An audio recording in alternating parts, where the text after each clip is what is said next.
about tribal loyalties, isn't it? It is not.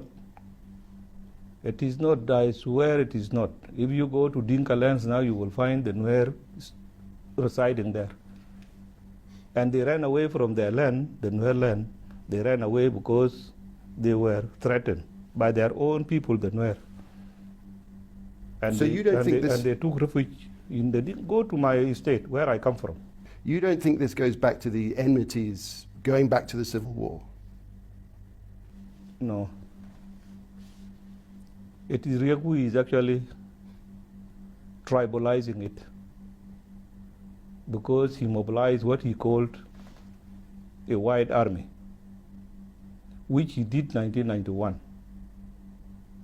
He always mobilizes his tribe, and he calls them, these are civilians, he calls them white army. Let's move on to your relations with Sudan. What do you think about the possibility of the Sudanese president, Omar al-Bashir, running for a fourth time? That is not my question. Bashir is the president of Sudan. I'm not his deputy any longer. We talked to Ali Khati, Sudan's foreign minister, just a few weeks ago. And he said that what united you, Salva Kiir, and Riek Machar, the rebel leader, was the fight against Bashir. And he said, I quote, "We knew they were not ready for independence." This is just a few weeks ago. And he was right, wasn't he, given what's happened? He was not right. He was not right. If he was right, then how did South Sudanese convince themselves to vote overwhelmingly? But given what's happened in the country, the conflict that has ensued since independence. Conflicts are everywhere. Take Central African Republic. When did they attain their independence? So you think it's all part of the birthing process of a new country? What happened in other countries like in West Africa, Liberia, Sierra Leone, and all these countries? So this conflict, 10,000 dead, 1.8 million displaced, is just inevitable, part of the process of becoming a new country? No. We never expected actually any problem in South Sudan. So what happened? This was something created by the people who were hungry for power, and they wanted power now. Instead of waiting to follow the process of the constitution, they just jumped into it overnight, and this is the result of it. Of course, your oil, as you said, flows into Sudan. You've been waiting for years for independence to harness the oil profits to develop your country. You get 98%, I think it is, of government revenue from oil sales. The potential is huge, too, but isn't it that very potential that drives corruption and rivalries right up the chain of command? It's been a real problem for you, isn't it? That, of course, is in every country. Corruption is not only had in South Sudan. But we're talking right now about South Sudan. Even in America, in UK, in all these developed countries, corruption is there. But that doesn't make it right here. Well,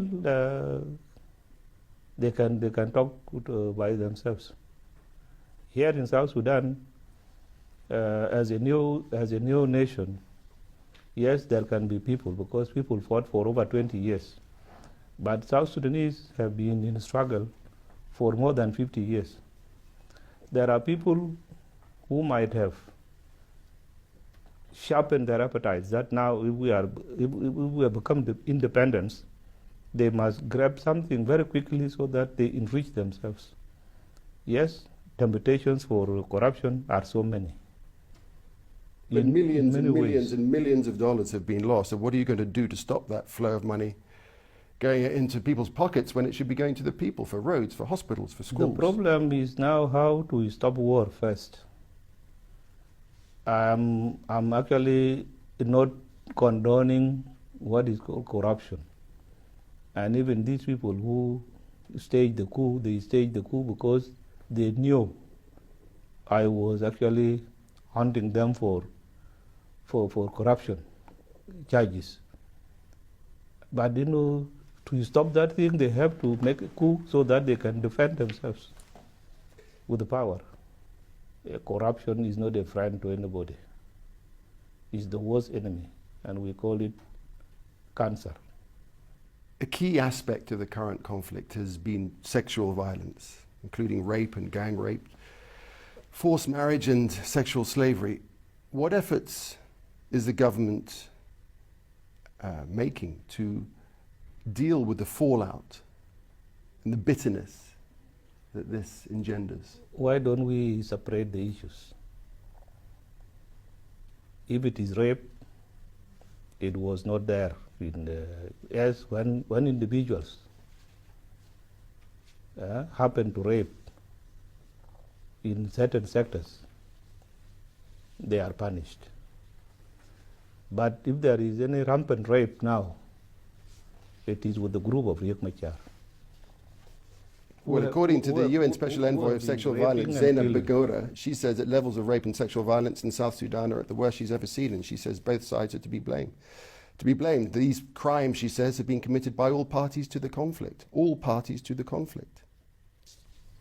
No, I don't agree with. I told her here when she came, and I told her that, you better be fair. Tell the truth in front of God, even if you cannot tell the truth in front of anybody. But why would she Tell lie? the truth.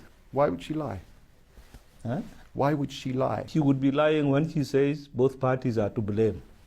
But why would she make that statement if she didn't don't think know. it was true? I don't know. When you want to be biased, even now when you are asking me questions, you can go and turn them the way I have not said them. I'm curious to know what made you the man you are, Mr. President.